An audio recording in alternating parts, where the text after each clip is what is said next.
Hi there, Dan Martell here, serial entrepreneur, investor, and creator of SaaS Academy. In this video, we're gonna figure out how to create a world-class product development process so your product doesn't end up looking like this guy. Anyways, pass that to Jarrett. And be sure to stay to the end where I'm gonna share with you my precision scorecard framework, which is gonna actually give you the metrics that you should be monitoring in your product development process. But let's get into the content.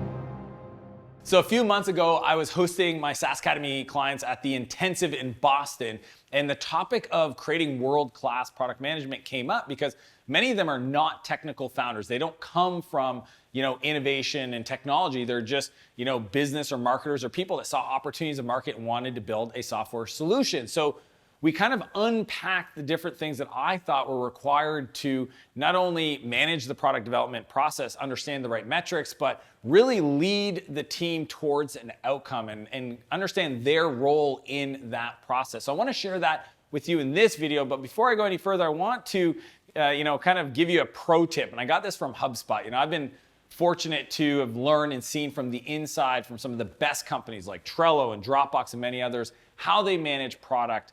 And one of my favorite strategies was from HubSpot. We actually got to go visit their office and sit down with their team. And it was something they called science fairs. Now, they got this from David Cancel from Drift. So he's the co-founder of Drift, but he was also their lead product manager at HubSpot from their acquisition of Performable, his previous company. Long story to say, science fairs are awesome. So essentially what they do is, I believe on a monthly basis or every 2 weeks, their product teams could demo, but here's the kicker, only if the feature was live in production, the stuff that they've been working on. What's cool about that is it creates an artificial timeline for pushing things to production, and it also allows the team to kind of share with the rest of the organization some of the cool things that they're building. So I want to give you that tip, but we're going to dive into the 5 strategies now.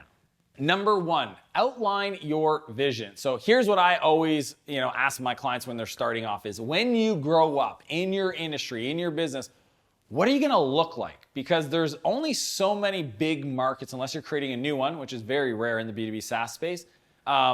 You need to understand where you're going. And my favorite strategy to figure that out is, obviously figure out, like as we grow, we want to be in account-based marketing, or we want to be in email automation, or we want to be in data analytics or security, whatever it is for you in your business.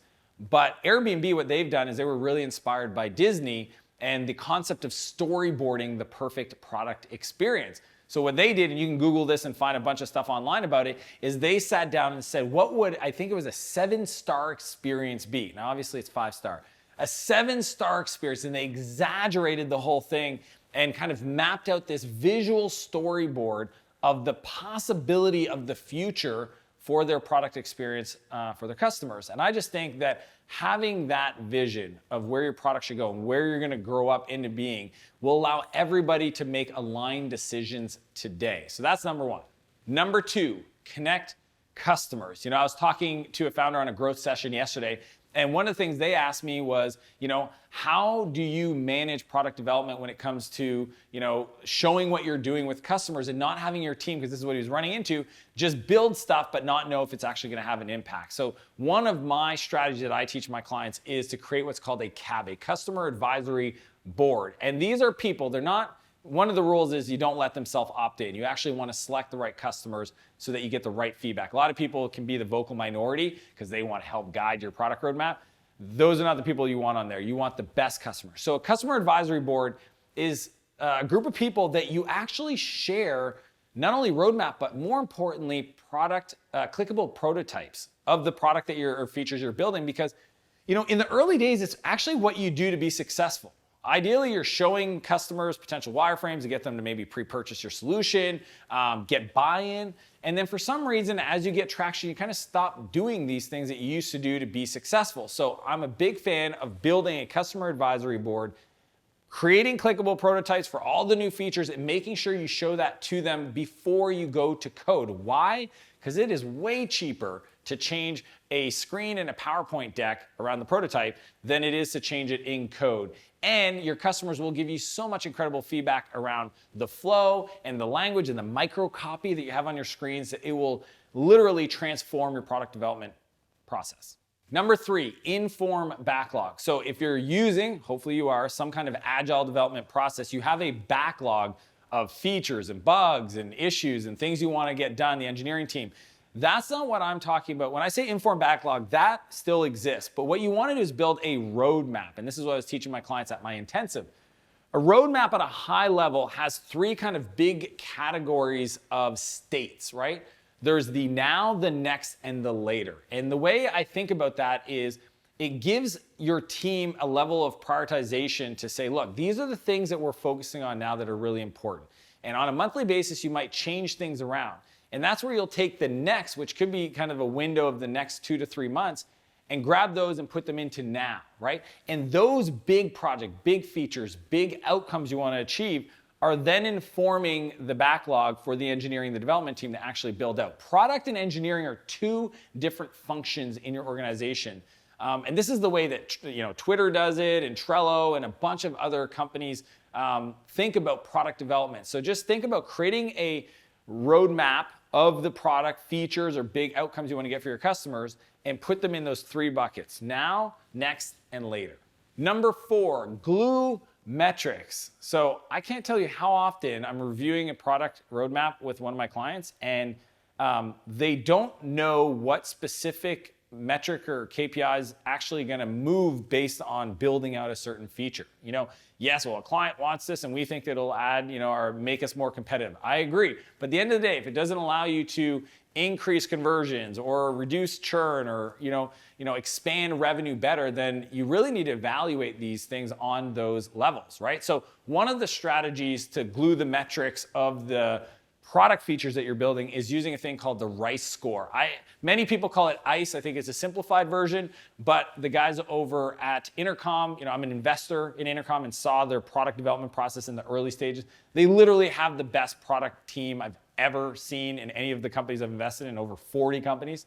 And they use a thing called the RICE score. So RICE stands for reach, impact, confidence, and ease. And I'm not going to get into it too deep in this video, but there is an online article that really dives in. But the high level concept is every new feature should have a specific outcome that it's trying to accomplish. And then you give it a score on RICE, reach, impact, confidence, and ease, and then you give it an average. So that way you can have a list of 25 different features or changes you want to make to your product. Use the RICE score to then filter out the ones that would have the biggest bang for your buck. Okay, so just make sure you glue the metrics. Number 5, secure buy-in. As you grow the business where you've got a dozen plus employees, all of a sudden you've got product development, you've got engineering, you've got customer support, you've got salespeople, you've got just different folks, professional services, serving the customer, and many of them get disconnected from actually what's being built in your product. So one of the strategies to secure buy-in is on at least a monthly basis, and even better, what I love that Shopify did, I went and visited their offices, and they actually had their product managers paste on the walls of the hallways around their offices and other departments the interface changes that they're going to be making is the key word, in the product to allow anybody, and this is the kicker, they had markers on the walls and kind of like those magnetic markers with the little cords that they could just grab and tweak and change things on the interface. So they would put up, some mock-ups, some wireframes, and then let people have a week or maybe a few days to walk by and say, you know what, I think we should change the button to this label, or I think we should go step 1, 2, and then 3, and just change the ordering. And what I loved about that is not only did you get buy-in, meaning that people felt like they were connected to what's coming and got excited about some of those features, but more importantly, you got to crowdsource the collective wisdom of your team to inform the product development. So to me, you need to secure buy-in from your team, but more importantly, if you can, put it out there in a way that collaborates and collects their wisdom and shows up in your product. So quick recap, 5 strategies to create a world-class product management process. Number 1, outline vision. Number 2, connect customers. Number 3, inform backlog. Number 4, glue metrics. And number 5, secure buy-in. As I mentioned in the beginning, I want to share with you an exclusive resource called my Precision Scorecard. Now, this is a strategy for a weekly scorecard that you can use with your executive leadership team, but what's special about it is there's a section on product development. So most teams don't know what are the key metrics that they should be holding their product leads accountable to. So in there, I list all of them, and can you choose the right ones to make sure that they're making progress towards improving the product for your customer. So click the link below to download your copy. And if you like this video, be sure to smash the like button, subscribe to my channel. And if there's anybody that you care about that you think this video could serve, feel free to share with them directly. As per usual, I want to challenge you to live a bigger life and a bigger business, and I'll see you next Monday. Yeah, I'm going to actually use it in my prop. Yeah. I'm going to get ready to catch it.